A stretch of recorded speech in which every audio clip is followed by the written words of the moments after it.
Alhamdulillahi Rabbil Alameen. Sallallahu wasallam ala nabiyyina Muhammad wa ala alihi wa ashabihi ajma'een.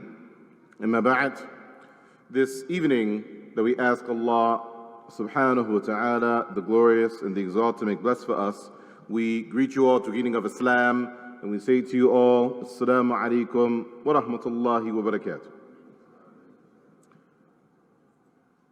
The topic that has been granted to me this evening is a topic of history. It is the topic of the life of Malcolm X, or as he became known to the Muslim world, Al-Hajj Malik al-Shabazz. And perhaps if he had lived longer, we would be calling him Malik as opposed to Malik, and Allah knows best.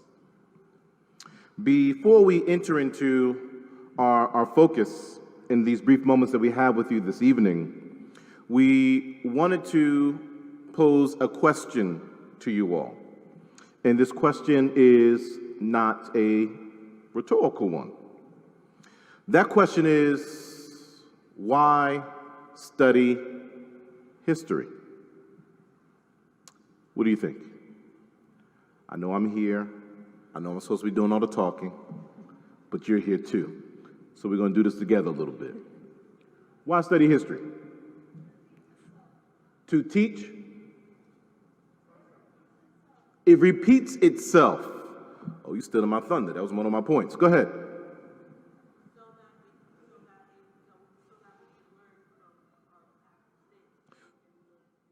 So that we can learn from our past mistakes, so that we can learn to do better. Excellent.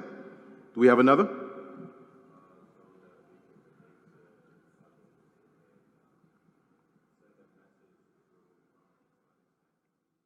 So that we can, say it again,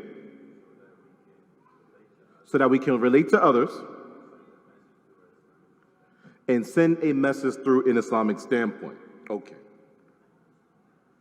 We study history because we can glean lessons from the rise and fall of any community in the past. And all of these lessons are valid for humanity.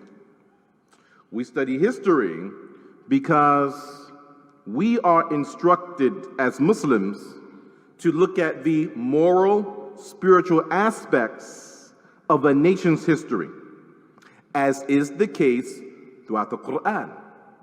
When we read through the Quran, we find theology, we find stories, we find laws. So a third of the Quran is stories. Stories that are historical, stories about peoples of the past who are successful and others that were not successful. Both cases, some in this life and some in the next life.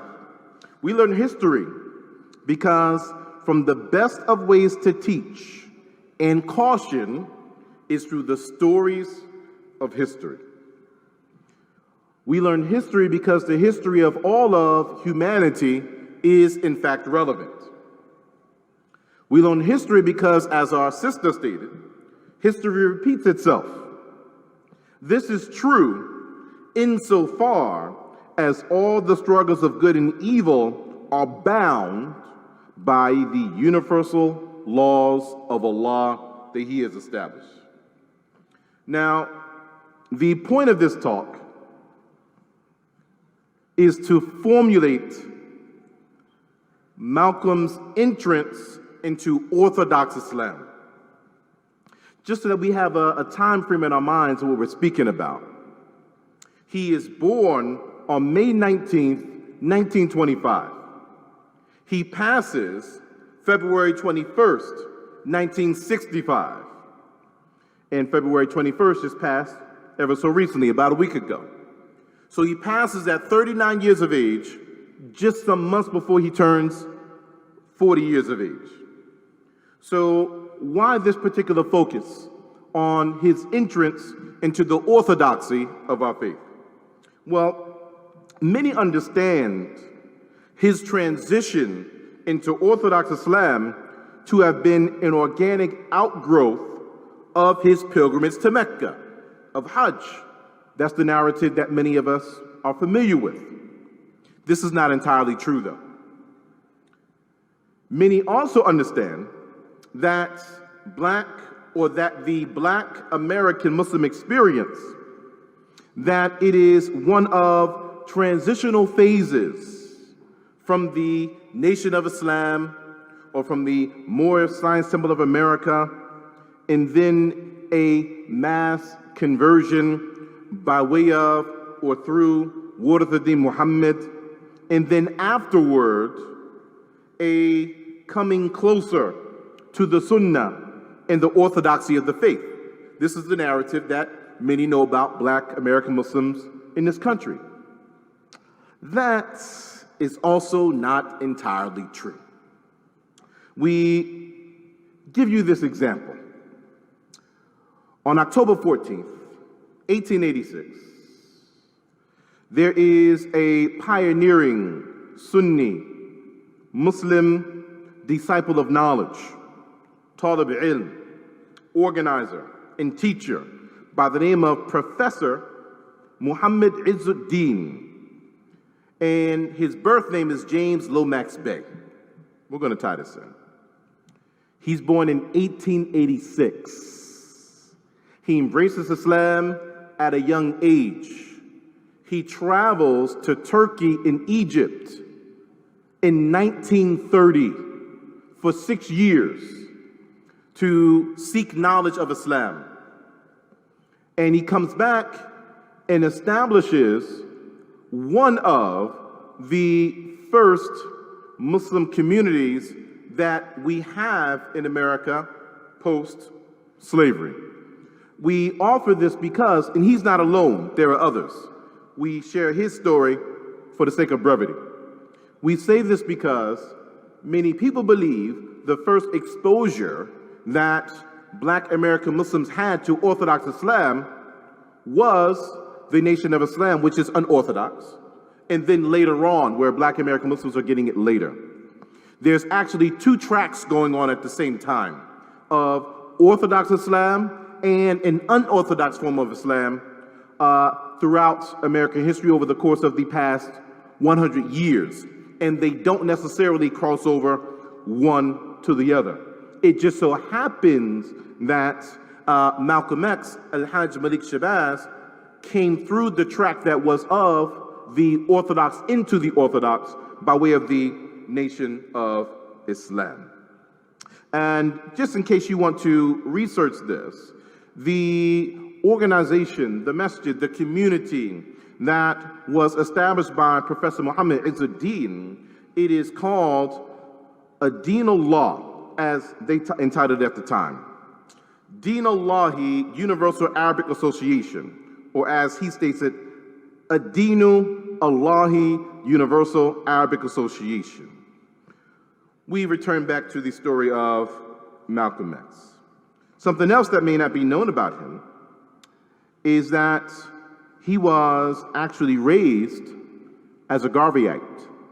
He was raised under the teachings of Marcus Garvey. His father was a Reverend, Earl Little. And his father was not only a Garveyite, as was his mother, however, or furthermore, his father was an official member of the Marcus Garvey movement. And he also led a chapter of Marcus Garvey's Universal Negro Improvement Association in Omaha, Nebraska. This is relevant because when we speak to what became the Nation of Islam by way of Elijah Muhammad, when we speak to the Moorish Science Temple of America as it became such by way of Drew Ali, before they were this, they were influenced in or disciples of Marcus Garvey. So there was influence there. But then after the collapse of the Garveyite movement, then an alternative is looked for, and that alternative that they identify is an overlay of Islam while pushing forward some of the principles of Marcus Garvey. This is why we have a degree of unorthodoxy in their particular approach to Islam. they're taking Garveyite principles and overlaying that with Islam. Okay. Malcolm X is by far one of the most influential activists of our time, and increasingly so in a period when young Muslim generations have gained a new kind of consciousness, as Malcolm X once said during his life. To many Muslims, Malcolm X holds a great place of respect and admiration as a man who spoke and fought for not only the rights of African Americans, but for the oppressed people of the third world, as we'll see his crossover into that world hopefully shortly. Throughout the active political years of his life, with the Nation of Islam until its end, Malcolm X had few but interesting encounters with Sudan and the Sudanese. He traveled to Sudan in 1959, visiting Khartoum and other areas of the Sudan, and he spoke of the Sudanese in glowing terms. As he stated about his experience himself, "I was impressed by the Muslims of the Sudan. I was impressed the most by them. Their religious piety and hospitality are unmatched anywhere. I really felt in heaven and at home there," end quote. One of the first Orthodox Muslims to publicly criticize the Nation of Islam was a Sudanese student at Pennsylvania University. His name is Yahya Hayari. And when he is publicly critiquing the Nation of Islam for being unorthodox and expressing the orthodoxy of our faith, this eventually reached Malcolm X himself, and at this time, he is still within the Nation of Islam. Malcolm X had to respond to him, and he responded to him both in private when he met him, as well as in public, by way of a letter that he wrote to the Pittsburgh Courier against Hayati, saying, "It's difficult for me," this is Malcolm X at that time, "it's difficult for me to believe that you are Muslim from the Sudan." He further aggressively defended Elijah Muhammad and accused Hayati for sounding like, quote, "a brainwashed American Negro that had been in Christian America too long." Yet Hayati continued prompting Malcolm. This is important. Keep that in the back of your mind. In the same year, another Sudanese student, this is in America, in the same year, another Sudanese student from Dartmouth College, his name is Ahmed Uthman, who attended services at the number 7 mosque. Temple number 7 was in Harlem that Malcolm X was overseeing. He was at Temple number 11 first in Boston, and then granted a promotion to Temple number 7 in Harlem. And if these numbers aren't relevant to you, then these are the names of the temples as they are opened up at that time. 11 and 7, these are low numbers. And if you think it's not relevant, the original temple number 6, the original mosque number 6 is right here in Baltimore. That's what Masjid al-Haq was when it first opened up, okay? This one was number 7 where Malcolm X was. Although he visited this area as well and visited what is now Masjid al-Haq, at that time, mosque number 6. So he engaged with Malcolm. This is Ahmed Osman. He engaged with Malcolm during a question and answer session at mosque number 7. He directly challenged Malcolm on Elijah Muhammad's prophetic claims and that whites are literally, quote unquote, devils. Osman was greatly impressed by Malcolm, but not by his answer. Afterward, the two exchanged letters, and Osman sent literature from the Islamic Center in Geneva, with which Malcolm was grateful for and requested more.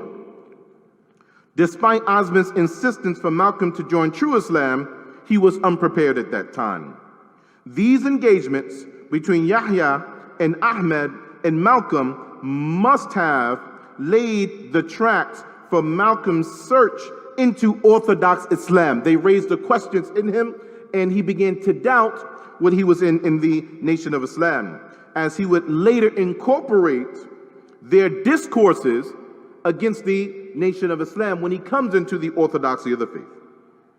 Now, when he was at Mecca, Malcom befriended a Sudanese sheikh called Ahmed Hassoun, Sheikh Ahmed Hassoun. He taught in Mecca for a period of 35 years in Mecca as a sheikh and as a scholar. And interestingly enough, a lot of echo? They're saying my voice is too strong.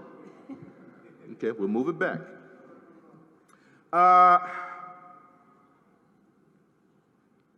He would serve as Malcolm's spiritual advisor and later taught at the Muslim Mosque Incorporated that Malcom has himself founded here in America.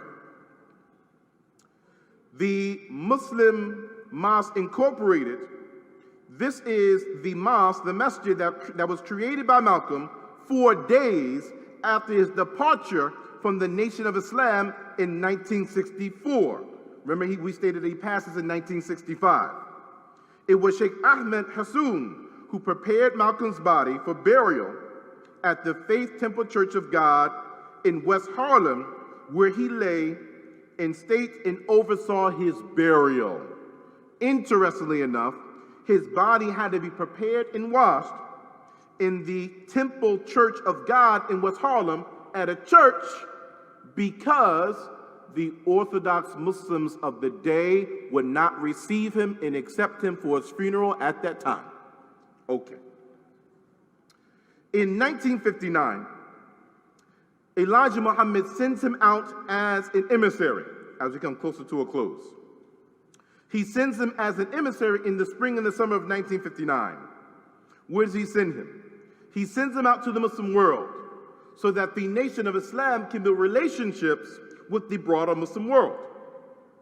He travels to Ghana, Sudan, Nigeria, Iran, Syria, Egypt, and the United Arab Republic. So he begins engaging with the broader Muslim world. And now he can begin comparing what he is learning in the Nation of Islam, what he learned from Yahya Hayari and Ahmed Azmin, and what he's actually seeing real time with the rest of the Muslims in the world. Now, he eventually travels again about 5 years later in 1964. And he makes the Hajj that many of us know about. However, he's not only making Hajj at this time, he is also being received as a political dignitary. So he travels from April 13th, 1964 until May 21st, 1964. And when he travels this time, he is now the official guest of the recent and new king of the Kingdom of Saudi Arabia, King Faisal. During this time, he also travels to Egypt, and he travels to Palestine, and he meets with the newly formed, at that time, PLO, the Palestinian Liberation Organization. He also meets in Jerusalem the Grand Mufti of Jerusalem, Hussein Amini, and his interpreter was a Nubian Egyptian by the name of Muhammad Abdul Aziz Majid.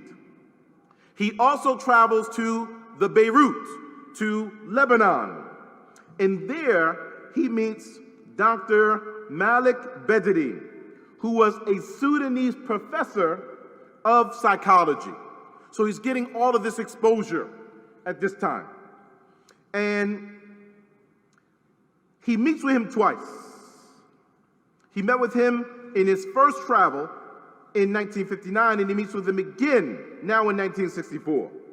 Some state this was in 1957 the first time, but 1959 and then 1964 again. What is interesting is that Dr. Malik Bedri was very influential upon him in that he didn't seek to bash him for his unorthodox ties to Islam, but rather he merely focused on the Tawhidic nature of Islam, and was very profound in his influence upon Malcolm X. Also, during his time in Saudi Arabia, he comes across other Saudi Arabian government officials. One such official was Sheikh Mohammed Surur Sabban, whom Malcolm describes as tall, black, very alert, and commanding. And he looked up to him because he was what we would call today a black Saudi. However, he was a part of the Saudi government, and he was integral in the role of what became the modern state of Saudi Arabia. He was involved with modernizing the country. So he looked up to him in his position in government and influence compared to the state of black Americans in the civil rights movement here at that same time. He meets with him in his palace. And when he meets with Muhammad Surur Sabban, he offers him a gift. One of the gifts that he offers him, 1964, 15 scholarships to the Islamic University of Medina. At that time, the Islamic University of Medina was only 3 years old. So perhaps Malcolm X receives some of the reward or some of the foundational reward for our affinity as Americans with studying in the Islamic University of Medina, because some of the first Americans to receive scholarships to that school came by way of Malcolm X. Also, during his travels to Egypt, as you are well aware, he meets with the president of Egypt, who at that time was Jamal Abdel Nasser. He also acquires scholarships for Americans, particularly for black Americans, to the University of Azhar. So then he gets that reward as well. He undergoes a second trip to the Middle East in North Africa in September of 1964. But he eventually passes some months after in a death that is a violent death, as you all are well aware, in February, the 21st of February in 1965 at 39 years of age. During the early part of his life, as we see that we are now 1 minute over our time, in the early part of his life, he was a mobilizer. But in the latter part of his life, he became an organizer. So he had a skill set. He was able to voice views, be the voice of the people. He was able to galvanize the people, but there wasn't necessarily a particular direction other than that of the Nation of Islam and not necessarily his own. Later on in life, he becomes an organizer. Once you graduate from being a mobilizer to an organizer, the vision is greater than you. And now it is about the movement. It is something that can live on past you. But unfortunately, just as he was getting into the stage of becoming an organizer, that is when he loses his life. We have to, though, question, had he lived, what would have become of the Muslim Mosque Incorporated? What influence would he have had upon the orthodoxy of the faith? Because one thing that we did not mention, during his travels to Egypt, he is certified by the University of Azhar as an imam. The Muslim world is recognizing him at that level. We also have to question, because he passes in 1965, but had he lived for just 10 years longer, to 1975, we then witness the collapse of the original Nation of Islam, and perhaps the largest mass conversion of non-Muslims to Muslims in 1975, when Warith Muhammad oversees the Nation of Islam and makes his attempt to come closer to the orthodoxy of the faith and has everyone take their shahada at that point in time? What would have happened if the organization and the Muslim House Incorporated met Wardi Muhammad in 1975? What would have become at that point in time? But Allah is wise in His decree. We offer this and hope there's some benefit in what we share with you all today. هذا والله أعلم وصلى الله على محمد والسلام عليكم ورحمة الله.